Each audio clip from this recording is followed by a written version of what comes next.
নমস্কাৰ ছাত্ৰ ছাত্ৰীসকল স্বাগতম জনাইছোঁ তোমালোকক এণ্টাৰটেইনমেণ্ট প্লাছ লাৰ্ণিং ইউটিউব চেনেলৰ অন্য এটি ভিডিঅ'লৈ আজিৰ ভিডিঅ'টিত তোমালোকৰ বাবে ক্লাছ 10ৰ ছ'চিয়েল সায়েন্স বিষয়ৰ ফাৰ্ষ্ট ইউনিট টেষ্টৰ কুৱেশ্যন পেপাৰ লৈ আহিছোঁ তেন্তে আহা পলম নকৰি আজিৰ ভিডিঅ'টো আৰম্ভ কৰোঁ কুৱেশ্যন নম্বৰ 1 তোমালোকৰ কাৰেক্ট এনসাৰটো বাছি উলিয়াব দিছে প্ৰথমটো কুৱেশ্যন হৈছে বংগ বিভাজনৰ সময়ত ভাৰতৰ ভাইসৰয় কোন আছিল option 1 lord Mountbatten option 2 lord Curzon option 3 lord Irwin option 4 lord Canning ইয়াৰে কাৰেক্ট এনসাৰটো হৈছে option 2 lord Curzon British viceroy lord কাৰ্জনৰ ৰাজত্বকালত বংগ বিভাজন কাৰ্যকৰী কৰা হৈছিল 1905 চনত next question number B Allahabad সন্ধি হৈছিল নম্বৰ 1 অপশ্যন 1826 খ্ৰীষ্টাব্দত নম্বৰ 2 অপশ্যন 1857 চনত নম্বৰ 3 অপশ্যন 1765 খ্ৰীষ্টাব্দত নম্বৰ 4 অপশ্যন 1759 খ্ৰীষ্টাব্দত ইয়াৰে কাৰেক্ট এনসাৰটো হৈছে অপশ্যন 3 1765 খ্ৰীষ্টাব্দত অৰ্থাৎ 1765 চনত এলাহাবাদ সন্ধি স্বাক্ষৰিত হৈছিল next question number C Banga বিভাজন কেতিয়া কাৰ্যকৰী হৈছিল অপশ্যন 1 16 আগষ্ট 1905 চন অপশ্যন 2 16 আগষ্ট 1946 চন অপশ্যন 3 16 অক্টোবৰ 1905 চন অপশ্যন 4 16 আগষ্ট 1905 চন ইয়াৰে কাৰেক্ট এনসাৰটো হৈছে অপশ্যন 3 16 অক্টোবৰ 1905 চন 16 অক্টোবৰ 1905 চনত বংগ বিভাজন কাৰ্যকৰী কৰা হৈছিল নেক্সট কুৱেশ্যন নম্বৰ ডি বংগমাতাক ভাৰত মাতাৰ ৰূপ প্ৰদান কৰিছিল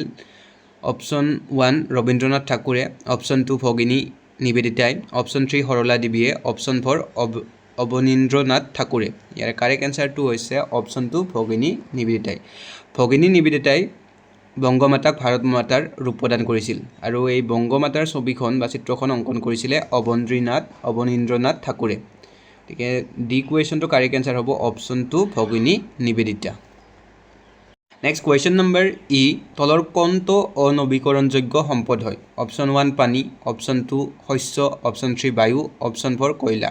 তো একেবাৰে সহজ কুৱেশ্যন ইয়াৰে কাৰেক্ট এনসাৰটো হৈছে যেহেতু অনবীকৰণযোগ্য সম্পদৰ কথা কৈছে গতিকে এনসাৰটো হ'ব অপশ্যন 4 কয়লা হৈছে এটা অনবীকৰণযোগ্য সম্পদ next question number F IUCN সংস্থাটো কোন আন্তঃৰাষ্ট্ৰীয় সংস্থাৰ অন্তৰ্গত option 1 UNESCO option 2 UNO option 3 WWF option 4 UNEP ইয়াৰে কাৰেক্ট এনসাৰটো হৈছে অপশ্যন 2 UNO অৰ্থাৎ United nations organisation IUCN সংস্থাটো UNO অৰ্থাৎ ৰাষ্ট্ৰসংঘৰ অন্তৰ্গত গতিকে কাৰেক্ট এনসাৰটো হ'ব অপশ্যন 2 UNO বা ৰাষ্ট্ৰসংঘ নেক্সট কুৱেশ্যন নম্বৰ জি ভূগোলৰ অধ্যয়নত পোৱা যায় অপশ্যন 1 অৰ্থনীতিৰ বিষয়ে অপশ্যন 2 বাহ্যিক আৰু আভ্যন্তৰীণ কাৰকৰ বিষয়ে অপশ্যন 3 ওপৰৰ 1 আৰু 2 দুয়োটাই শুদ্ধ অপশ্যন 4 ওপৰৰ 1 শুদ্ধ আৰু 2 শুদ্ধ ইয়াৰে কাৰেক্ট এনসাৰটো হৈছে অপশ্যন 3 ওপৰৰ 1 আৰু 2 দুয়োটাই শুদ্ধ অৰ্থাৎ ভূগোলৰ অধ্যয়নত আমি অৰ্থনীতিৰ বিষয়ে জ্ঞান পাওঁ লগতে পৃথিৱীৰ পৰিৱৰ্তনত অৰিহণা যোগোৱা বাহ্যিক আৰু আভ্যন্তৰীণ এই দুয়োটা কাৰকৰ বিষয়ে আমি পঢ়িবলৈ পাওঁ গতিকে ইয়াতে অপশ্যন 3টো হ'ব correct answer question number H তলৰ কোনজন অৰ্থনীতিবিদৰ মতে সম্পদ হ'বলৈ বস্তুটোৰ কাৰ্যকাৰিতা আৰু উপকাৰিতাৰ গুণ দুটা থাকিব লাগিব ইয়াৰে কাৰেক্ট এনসাৰটো হৈছে অপশ্যন 1 অৰ্থনীতিবিদ জিম্মাৰমান নেক্সট কুৱেশ্যন নম্বৰ আই সংবিধান সভাৰ প্ৰথম বৈঠকত সভাপতিত্ব কৰিছিল অপশ্যন 1 ডক্টৰ ৰাজেন্দ্ৰ প্ৰসাদে অপশ্যন 2 ডক্টৰ সচ্চিদানন্দ সিনহাই অপশ্যন 3 ডক্টৰ BR আম্বেদকাৰে অপশ্যন 4 N মাধৱ ৰাও ইয়াৰে কাৰেক্ট এনসাৰটো হৈছে অপশ্যন 2 সচ্চিদানন্দ সিনহা তেওঁ সংবিধান সভাৰ প্ৰথম বৈঠকত সভাপতিত্ব কৰিছিল তেওঁ সংবিধান সভাৰ অস্থায়ী সভাপতি আছিল নেক্সট কুৱেশ্যন নম্বৰ জে দাবী আৰু যুক্তিৰ মাজত সঠিক সম্বন্ধ দেখুওৱা বিকল্পটো বাছি লোৱা দাবীটো হৈছে ভাৰতবৰ্ষ এখন সাৰ্বভৌম ৰাষ্ট্ৰ যুক্তিটো হৈছে ভাৰতবৰ্ষ কোনো বিদেশী ৰাষ্ট্ৰৰ অধীন নহয় ইয়াতে অপশ্যন 1 দাবী যুক্তি দুয়োটাই শুদ্ধ আৰু যুক্তি দাবীৰ শুদ্ধ ব্যাখ্যা অপশ্যন 2 হৈছে দাবী যুক্তি দুয়োটাই শুদ্ধ কিন্তু যুক্তি দাবীৰ শুদ্ধ ব্যাখ্যা নহয় অপশ্যন 3 দাবী অশুদ্ধ কিন্তু যুক্তি শুদ্ধ অপশ্যন 4 দাবী শুদ্ধ কিন্তু যুক্তি অশুদ্ধ ইয়াৰে কাৰেক্ট এনসাৰটো হৈছে অপশ্যন 1 দাবী যুক্তি দুয়োটাই শুদ্ধ আৰু যুক্তি দাবীৰ শুদ্ধ ব্যাখ্যা নেক্সট কুৱেশ্যন নম্বৰ কে যুক্তৰাষ্ট্ৰীয় ব্যৱস্থা প্ৰৱৰ্তনৰ ক্ষেত্ৰত ভাৰতবৰ্ষৰ তলৰ কোনখন দেশ অনুকৰণ কৰিছিল অপশ্যন 1 আমেৰিকা যুক্তৰাষ্ট্ৰ option 2 England option 3 Canada option 4 চীন ইয়াৰে কাৰেক্ট এনসাৰটো হৈছে অপশ্যন 3 কানাডা যুক্তৰাষ্ট্ৰীয় ব্যৱস্থা প্ৰৱৰ্তনৰ ক্ষেত্ৰত ভাৰতবৰ্ষই কানাডাক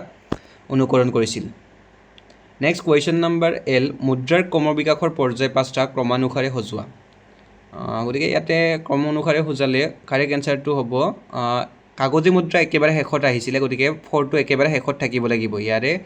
অপশ্যন 3ত 4টো একেবাৰে শেষত আছে গতিকে ইয়াতে অপশ্যন 3টো কাৰেক্ট এনচাৰ হ'ব পোনপ্ৰথমে তোমালোকৰ বিনিময় প্ৰথা আহিছিলে তাৰপিছত জন্তুমান তাৰপিছত অমুদ্ৰিত ধাতু মুদ্ৰা তাৰপিছত আহিছিলে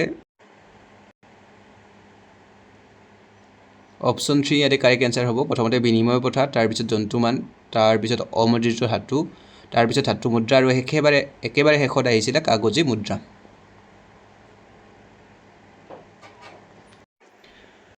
নেক্সট কুৱেশ্যন নম্বৰ এম মুদ্ৰাৰ তাৰুল্য গুণ মানে কি ইয়াৰে কাৰেক্ট এনচাৰটো হৈছে অপশ্যন 3 মুদ্ৰাৰ সমমূল্যৰ সা সামগ্ৰীলৈ তৎক্ষণাত আৰু প্ৰত্যক্ষভাৱে ৰূপান্তৰিত কৰিব পাৰি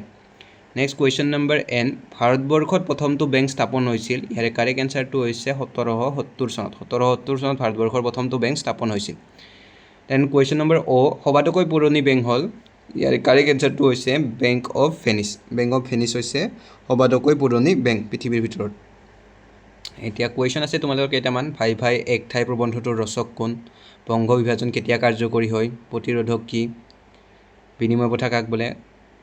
তাৰপিছত মুছলিম লীগ কেতিয়া গঠন হয় আৰু কাৰ নেতৃত্বত গঠন হয় সত্যাগ্ৰহ শব্দটো গান্ধীজীয়ে প্ৰথমে ক'ত ব্যৱহাৰ কৰিছিল সত্যাগ্ৰহ শব্দৰ অৰ্থ কি